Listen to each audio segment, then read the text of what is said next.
सारथी।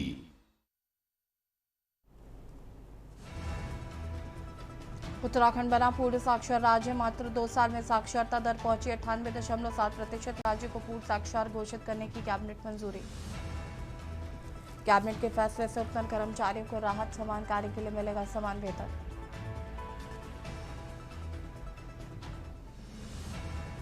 देहरादून में आज विकसित भारत रोजगार योजना का राष्ट्रीय कार्यक्रम। पीएम मोदी विज्ञान भवन से करेंगे कार्यक्रम की अध्यक्षता। उत्तराखंड में प्रतियोगी परीक्षाओं को लेकर तैयारियां तेज। सीएम धामी ने की समीक्षा बैठक। पारदर्शी परीक्षा पर सरकार का जोर। उत्तराखंड में मानव वन बनने की फिराक में था पकड़ा गया कट्टरपंथी सलाउद्दीन। एसटीएफ के खुलासे से मचा हड़कंप।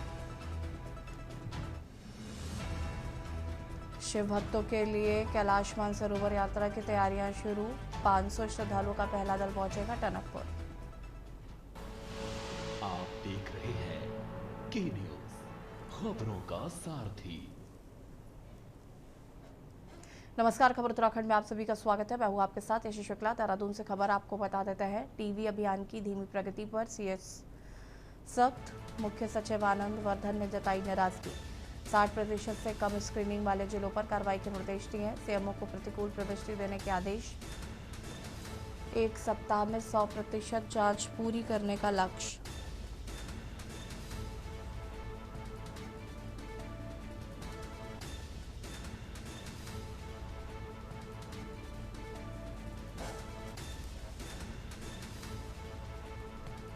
डीजी हेल्थ को रोजाना निगरानी के निर्देश। हाई रिस्क गांवों में स्क्रीनिंग बढ़ाने पर जोर। गर्भवती महिलाओं की समय पर जांच अनिवार्य।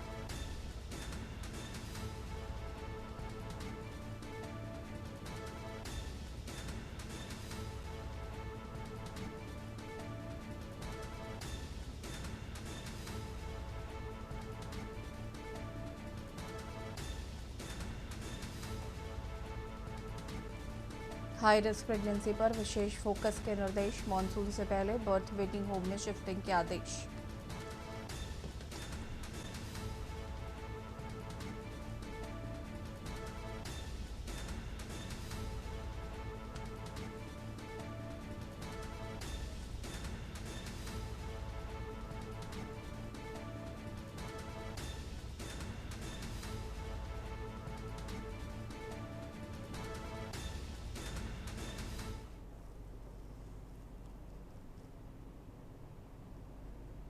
और 12वें अंतर्राष्ट्रीय योग दिवस के मौके पर रन फॉर योग को लेकर मुख्यमंत्री पुष्कर सिंह धामी कार्यक्रम में शामिल हुए। क्या कुछ कहा वो भी सुन लेते हैं। पर अभी जिनका आप सभी ने संबोधन सुना, हमारे राज्य के आयुष विभाग के मंत्री के नाते लगातार योग और आयुष को विस्तार देने का काम करने वाले कैबिनेट मंत्री आदरणीय मदन कौशिक जी, धर्मपुर विधानसभा के लोकप्रिय विधायक आदरणीय विनोद चमोली जी, महापौर देहरादून श्री सौरभ थपलियाल जी, आयुष सचिव श्रीमती रंजना राजगुरु जी, अध्यक्ष भारतीय चिकित्सा परिषद डॉक्टर जयंत नौटियाल जी, कार्यक्रम में उपस्थित हमारे सभी मातृशक्ति भाइयों एवं बहनों, मीडिया के सभी मित्र, मैं आप सभी का आज इस विशिष्ट कार्यक्रम में आप सभी योग प्रेमियों का मैं इस अवसर पर हृदय से आप सबका स्वागत करता हूं, आप सबका अभिनंदन करता हूं। साथियों, आप सभी योग दूत बनकर 12वें अंतर्राष्ट्रीय योग दिवस को भव्य बनाने के लिए आज यहाँ आयोजित होने वाले रन फॉर योग के माध्यम से हमारी प्राचीन योगिक परंपरा को जन जन तक पहुंचाने का कार्य कर रहे हैं और सबको संदेश देने का काम कर रहे हैं। मैं इस सराहनीय पहल के लिए आयुष विभाग के मंत्री आदरणीय मदन कौशिक जी को और पूरे आयुष विभाग को मैं बहुत बधाई देता हूं और आप सभी की उपस्थिति को, इतनी बड़ी संख्या में आप प्रातःकाल यहाँ पर आए हैं, आप सभी योग दूतों को हृदय से साधुवाद देता हूं। साथियों, ये रन फॉर योग केवल एक दौड़ नहीं है, बल्कि एक स्वस्थ जीवन, सकारात्मक सोच और योग को जन जन तक पहुंचाने का एक सशक्त अभियान है। और आप सभी की ऊर्जा देखकर, आप सबका उत्साह देखकर, ये यहाँ पर आप सबकी इतनी बड़ी उपस्थिति देखकर ये दर्शाता है कि आप सभी स्वस्थ जीवन शैली को लेकर कितने गंभीर हैं। साथियों, देवभूमि उत्तराखंड की पावन भूमि सदियों से ऋषि मुनियों की तपस्थली रही है, योग साधना और आध्यात्मिक चेतना का केंद्र रही है। गंगा और यमुना की निर्मल धाराएं, हिमालय की दिव्य पर्वत श्रृंखलाएं तथा हमारी समृद्ध आध्यात्मिक परंपरा मानवता को प्रकृति, स्वास्थ्य और आत्मिक संतुलन के साथ जीवन जीने की प्रेरणा देती है। यही कारण है कि योग की सनातन परंपरा को जन जन तक पहुंचाने में उत्तराखंड हमेशा देश के अग्रणी राज्यों में रहा है। आज देवभूमि उत्तराखंड से योग, स्वस्थ और समग्र कल्याण का संदेश पूरे देश ही नहीं बल्कि समस्त विश्व तक पहुंचा, हम सभी के लिए गर्व का विषय है। साथियों, योग हमारी प्राचीन भारतीय संस्कृति की अमूल्य धरोहर है। योग केवल एक शारीरिक व्यायाम नहीं है, बल्कि शरीर, मन और आत्मा के मध्य सामंजस्य स्थापित करने वाली एक वैज्ञानिक, एक जीवनोपयोगी, एक जीवन पद्धति है। हजारों वर्ष पूर्व हमारे ऋषि मुनियों द्वारा मानवता को प्रदान किया गया यह दिव्य ज्ञान आज आधुनिक जीवन की अनेक चुनौतियों का समाधान बनकर पूरी दुनिया का मार्गदर्शन कर रहा है। योगेश्वर भगवान श्री कृष्ण ने श्रीमद् भागवत में कहा है, समतम योगम योग उच्यते, अर्थात जीवन की प्रत्येक परिस्थिति में संतुलन और संभाव बनाए रखना ही योग है। यही संतुलन व्यक्ति को भीतर से सशक्त बनाता है, मजबूत बनाता है, तमाम चुनौतियों में भी उसके अंदर मजबूती प्रदान करता है, उसे स्वस्थ, संयमित और सार्थक जीवन की ओर अग्रसर करता है। आज जब पूरा विश्व तनाव से, अवसाद से और विभिन्न स्वास्थ्य संबंधी अनेक प्रकार की चुनौतियों का सामना कर रहा है, तब योग भारत की उस सनातन ज्ञान परंपरा का प्रतीक बनकर उभरा है जो संपूर्ण मानवता को स्वस्थ, संतुलित और सुखी जीवन का मार्ग दिखा रही है। आदरणीय प्रधानमंत्री जी ने उनके दूरदर्शी नेतृत्व में और प्रयासों से योग को आज वैश्विक पहचान मिली है। वर्ष 2014 में संयुक्त राष्ट्र महासभा में उनके द्वारा जो प्रस्ताव रखा गया, 21 जून को अंतर्राष्ट्रीय योग दिवस, उसी दिन से वहां से मान्यता मिली और अब विश्व के 190 से भी अधिक देशों में करोड़ों लोग योग का अभ्यास कर रहे हैं। साथियों, रन फॉर योग का उद्देश्य केवल दौड़ना भर मात्र नहीं है, बल्कि स्वस्थ समाज, नशा मुक्त जीवन, अनुशासित दिनचर्या और सकारात्मक जीवन शैली का संकल्प लेना भी है। और इस प्रकार के कार्यक्रम ये हमेशा हमें ये स्मरण कराते हैं कि स्वास्थ्य ही जीवन की सबसे बड़ी पूंजी है और स्वस्थ नागरिक ही सशक्त राष्ट्र का निर्माण कर सकते हैं। और जब लोग कहते हैं कि जीवन के अनेक प्रकार के सुख होते हैं, तो मैं हमेशा एक बात कहता हूं कि जीवन का हर सुख और जीवन का सबसे बड़ा सुख अगर कुछ है तो वह निरोगी काया, यानी कि स्वस्थ रहना। विशेष रूप से आज मैं युवा साथियों से ये आग्रह करना चाहता हूं कि आज के डिजिटल युग में जहां स्क्रीन का टाइम बढ़ रहा है और शारीरिक गतिविधियां बहुत न्यून हो रही हैं, बहुत कम हो रही हैं, योग और नियमित व्यायाम की आवश्यकता पहले से कहीं अधिक बढ़ गई है। यदि युवा हमारे स्वस्थ होंगे, ऊर्जावान और अनुशासित होंगे, तो उत्तराखंड और भारत का भविष्य भी उतना ही उज्जवल होगा। साथियों, हमारा प्रयास है कि उत्तराखंड केवल आध्यात्मिक पर्यटन का ही नहीं, बल्कि योग, आयुर्वेद और प्राकृतिक चिकित्सा की वैश्विक राजधानी के रूप में भी अपनी एक विशिष्ट पहचान स्थापित करे। इस लक्ष्य की प्राप्ति के नई योग नीति के माध्यम से योग एवं ध्यान केंद्रों को प्रोत्साहन दिया जा रहा है, योग प्रशिक्षकों को सहयोग प्रदान किया जा रहा है तथा राज्य में योग और वेलनेस आधारित रोजगार के नए अवसर भी विकसित किए जा रहे हैं। मुझे पूरा विश्वास है कि आने वाले वर्षों में उत्तराखंड विश्व के उन प्रमुख स्थलों में से शामिल होगा जहां लोग केवल घूमने के लिए नहीं बल्कि अच्छा स्वास्थ्य, मानसिक शांति और आध्यात्मिक अनुभव प्राप्त करने के लिए आएंगे।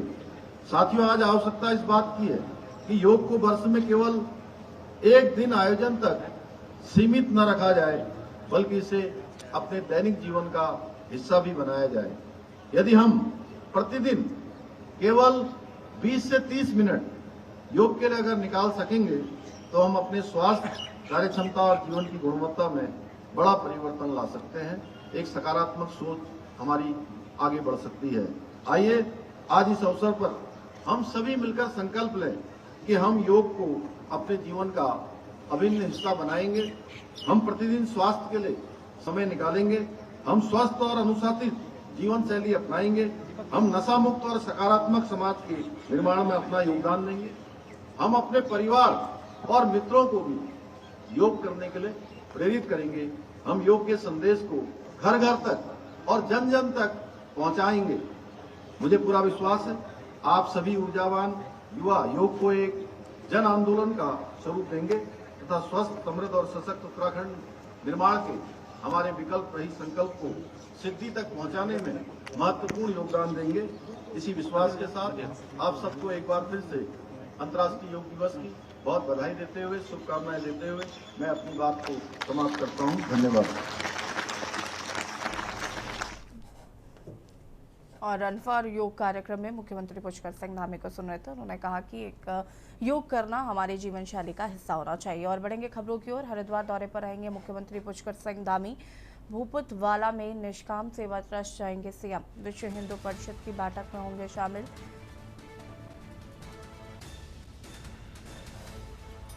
कई अहम मुद्दों पर होगा मंथन। सुरक्षा व्यवस्था को लेकर प्रशासन अलर्ट। कार्यक्रम के बाद देहरादून रवाना होंगे सीएम। यातायात व्यवस्था को लेकर विशेष इंतजाम किए गए हैं।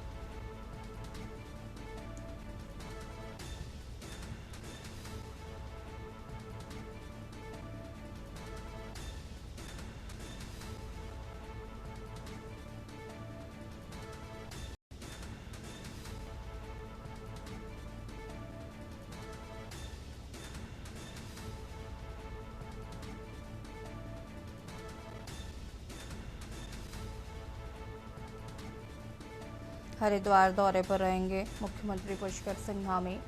भूपतवाला में निष्काम सेवा ट्रस्ट जाएंगे सीएम। विश्व हिंदू परिषद की बैठक में होंगे शामिल।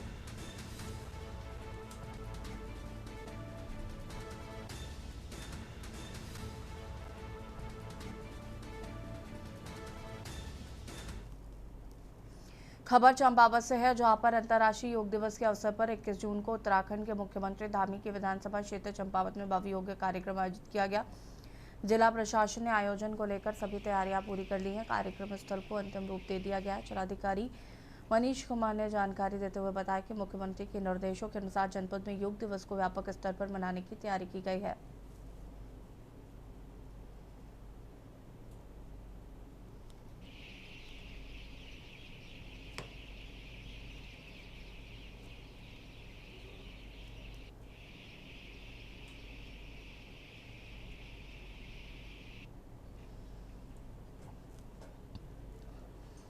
जैसा आप विदित हैं, अंतर्राष्ट्रीय योग दिवस दिनांक 21 जून को इस बार बनबसा में इस पर कार्यक्रम किया जा रहा है और जिसमें हमें आदरणीय माननीय मुख्यमंत्री जी का मार्गदर्शन भी मिलने वाला है। और माननीय मुख्यमंत्री जी के द्वारा यहाँ पे पूरे प्रदेश के लिए पूरे प्रदेश में जो जनपद पूरे प्रदेश में जो हमारा योग कार्यक्रम होना है वो उसका प्रारंभ यहीं से किया जा रहा है। इसके क्रम में जो हमारा बनबसा मिनी स्टेडियम है उस जगह को आइडेंटिफाई किया गया है और वहाँ पे विभिन्न विभागों को जो कार्य हैं वो दिए गए हैं, दिशा निर्देश दिए गए हैं। देश विदेश से वहाँ पे प्रशिक्षक जो हैं वो पधार रहे हैं। व्यापक तैयारियाँ की गई हैं।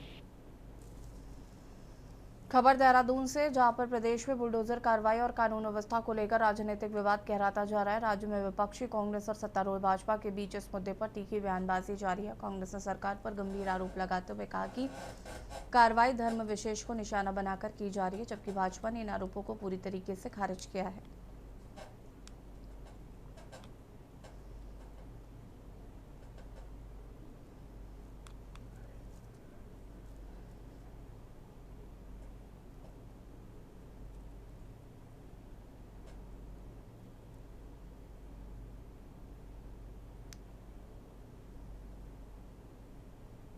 बुनियाद है हमारा तो सिद्धांत है भारतीय जनता पार्टी का, सबका साथ, सबका विकास, सबका विश्वास। हम सबको साथ लेके चलने वाले लोग हैं, सब पर विश्वास करके चलने वाले लोग हैं।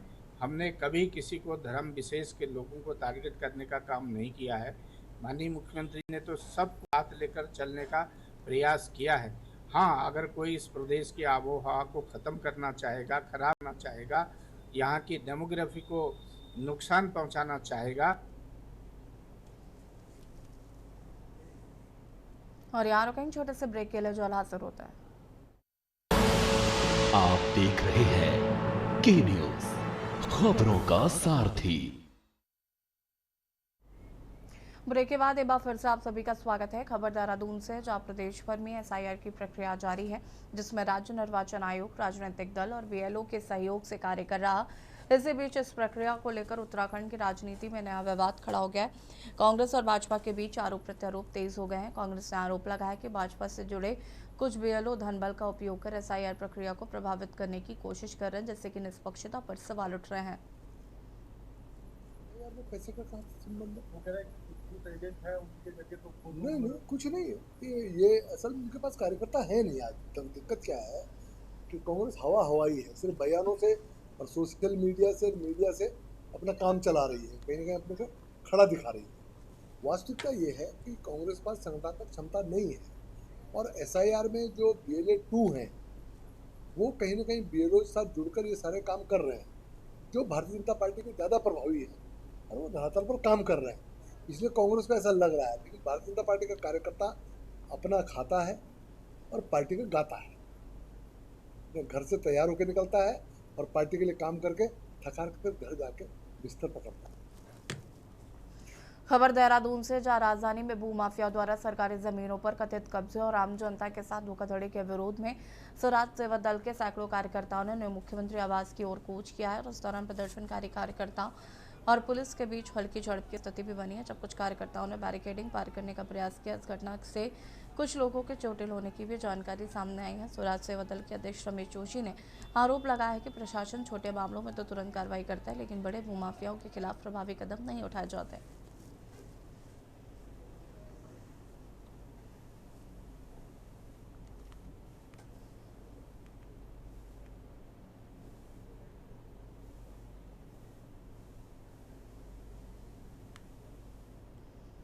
खबर देहरादून से, जहां पर राजधानी में भूमाफिया द्वारा सरकारी जमीनों पर कथित कब्जे और आम जनता के साथ धोखाधड़ी के विरोध में स्वराज सेवा दल के सैकड़ों कार्यकर्ताओं ने मुख्यमंत्री आवास की ओर कूच किया। इस दौरान प्रदर्शनकारी कार्यकर्ता और पुलिस के बीच हल्की झड़प की स्थिति भी बनी है, जब कुछ कार्यकर्ताओं ने बैरिकेडिंग पार करने का प्रयास किया। इस घटना में कुछ लोगों के चोटिल होने की भी जानकारी सामने आई।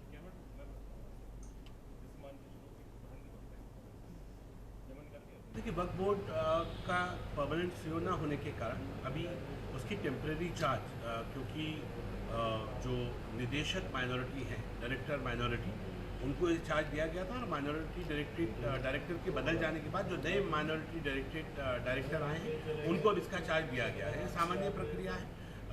हाँ, इसमें कोई शक नहीं है कि वक्फ बोर्ड का काम, जो नोटिस दिए गए हैं वो तमाम काम बाधित हो गए थे। अब नए सीओ आ गए हैं तो सब सिस्टमैटिक वे में काम चलेगा, और जितने भी अवैध कब्जाधारी हैं, जो वक्त की संपत्तियों के इंक्रोचर हैं, और जो उम्मीद पोर्टल पर लगातार रजिस्ट्रेशन का काम चल रहा है और जागरूकता अभियान चलना है, उन तमाम कार्यों को बहुत संजीदगी से आगे बढ़ाने का काम पुनः। और खबर उत्तराखंड में फिलहाल इतना ही। देखते रहिए के न्यूज़ इंडिया। नमस्कार।